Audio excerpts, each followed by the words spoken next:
Yeah, makes you want to sing a little, doesn't it?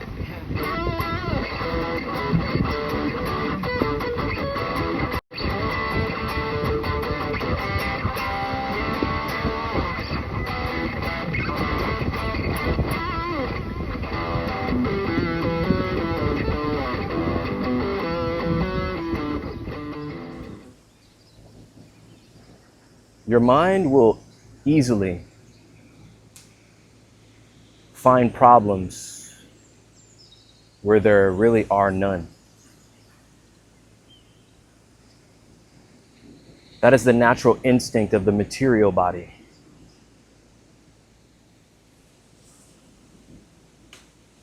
The physical body and its instincts are always drawn to observe and calculate dangers. The more it can do that, the more safe it feels. The only dilemma that arises from this is that if you let this faculty of the mind-body connection become your master, then you will only see dangers in the world. You will only see negatives. And that is not what the divine intended. You are not just the physical body.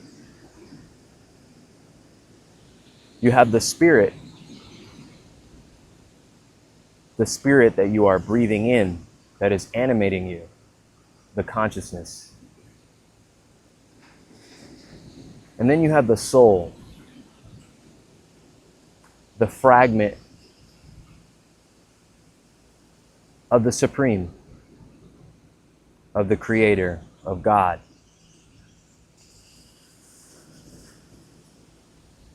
Your task is to connect to that. Your task is to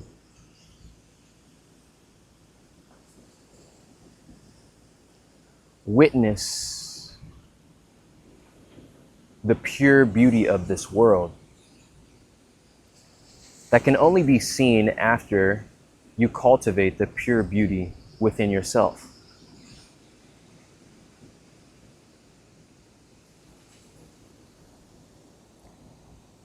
And the only way you're going to do that is by cultivating wisdom. Wisdom is unlike knowledge in the way that it manifests through meditated experience. It is not necessarily a requirement for you to meditate in order to acquire wisdom. But you do have to have a meditative state, a tranquil heart, and a still mind in order to be able to fix your lens, your sight, upon the blessings that are literally waiting for you. All around you, there are gems waiting to be picked up out of the sand. But your emotions, your angers, your anguish, your envies, your lusts, they create the sandstorms that obstruct your vision. So you cannot see the gems that are sitting right at your feet, that you could grasp and will illuminate your mind and illuminate exactly what you are meant to be doing here.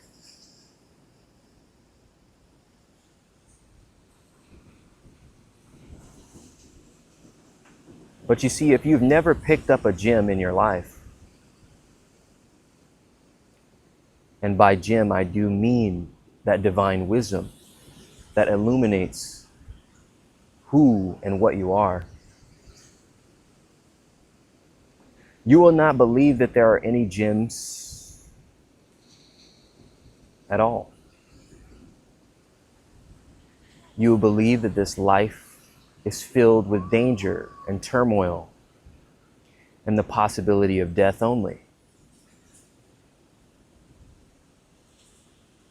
But that is when you have become way too attached to the physical and you have forgotten your connection to the spirit. You have forgotten that you are a being that is made up of so many little organisms, so many lives,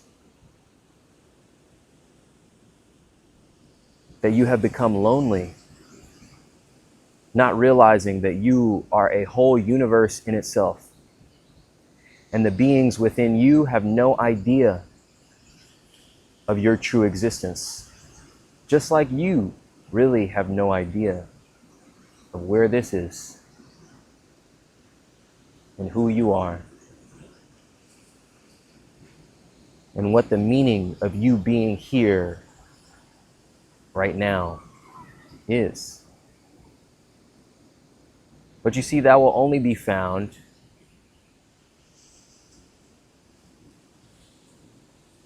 as you still your heart, as you still your mind, connect your sacrum, your root chakra,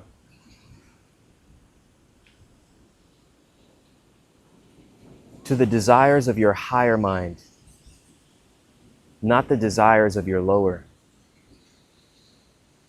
There is a reason why in all of the sacred texts, from the Bible to the Vedas, to the Upanishads, to the Quran, warn against following the passions of the earth. It is not the actual earth that is the problem. It is the beings that inhabit the earth that have allowed their passions to become unruly, become untamed. Because your soul is the rider. Your soul is the one who is meant to take the reins of this beast that is this flesh, that is this body. And the more you can take the reins, the more you can slow the instincts, the more you can slow the breath, the clearer you will see your purpose, the clearer you will be able to witness those gems, the blessings that have been sprinkled all around you. The divine has not closed any doors. It has actually opened them all. The Most High does not want to restrict you. You are not in a period of limitation anymore. It is merely your choice to be limited or to believe that you are. But truly you are limitless. And it is only your sight that obstructs you. But the clarity that you're seeking, the blessings that you're seeking, the abundance, the wealth, the relationships, the love, is on the other side of right action. But you will not perform the right actions if everything inside you resembles an uncontrollable storm of passions, emotions, desires. Now you may ask, how do I bring tranquility to those storms? You must simply learn to not be afraid of them. Do not subdue them. It is not your task to fight them. You cannot bring a sword into a storm and expect to calm it. You would look really ridiculous.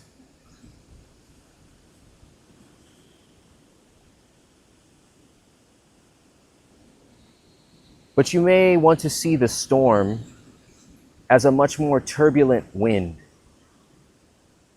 The wind is blowing right now. This is the same energy that animates the hurricane that can destroy cities, level civilizations. But in its poised and calm state, it provides the physical sensation of peace and bliss.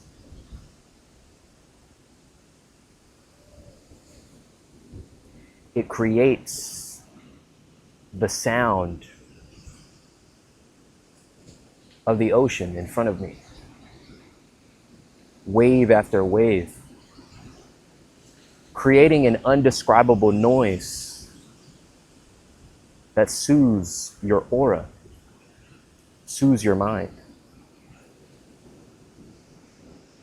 So you must look at your emotions, your envies, your jealousies, your unrealized desires,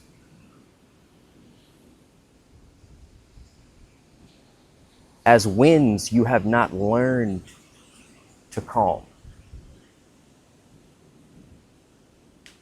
But just like you cannot control the wind, you cannot force the wind to become calm, it is not your duty to force your emotions into submission.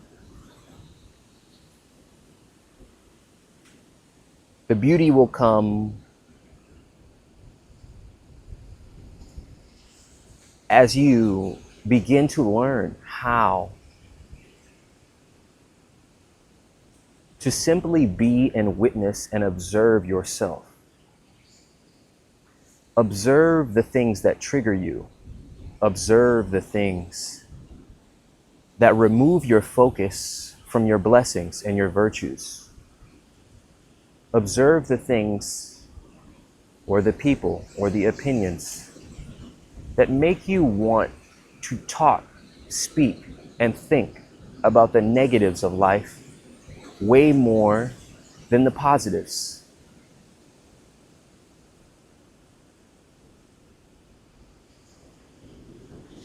Because whatever table you are sitting at, you best believe that you should be surrounded by people who are speaking about the divine, about growth, about mindset, about abundance, rather than other people.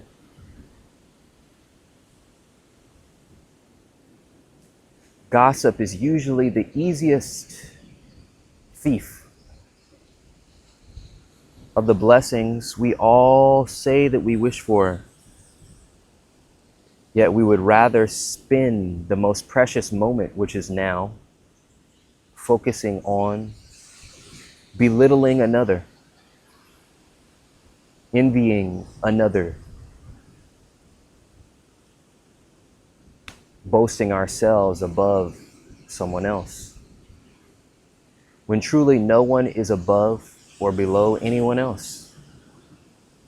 Everyone is learning their divine mission in their own divine time.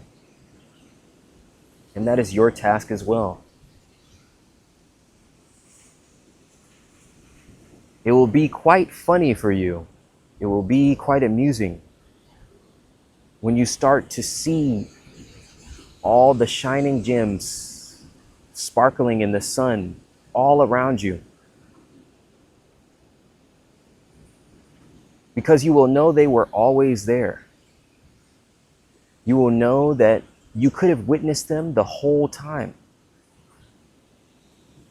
You could have picked them up and enjoyed their splendor.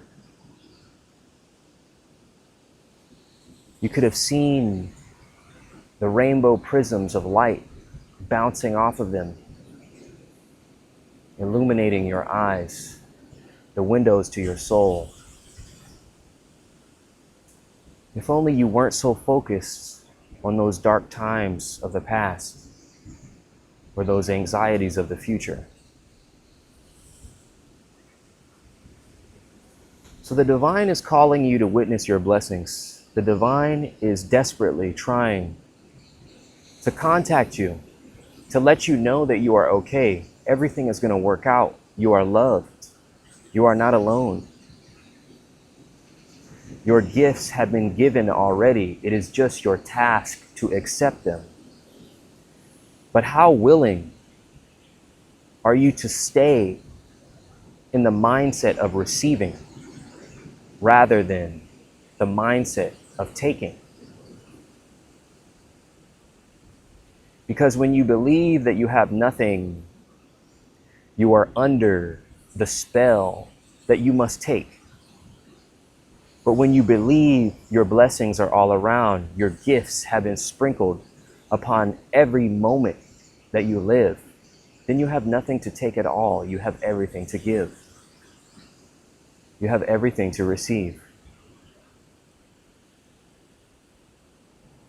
So receive your gifts.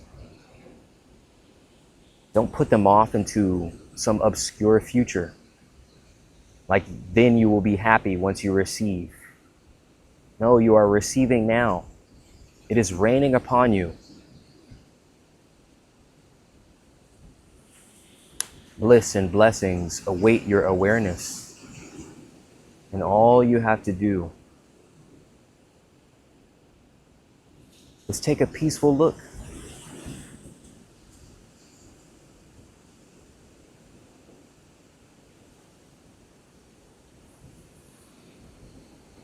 Then you will see you've always been right where you need to be exactly who you need to be. And you don't need to get lost in becoming, because you already are.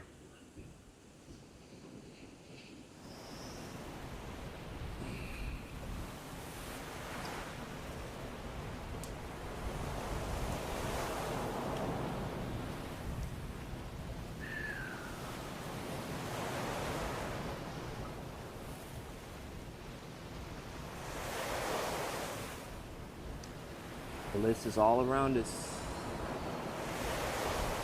for those who have peaceful eyes to see.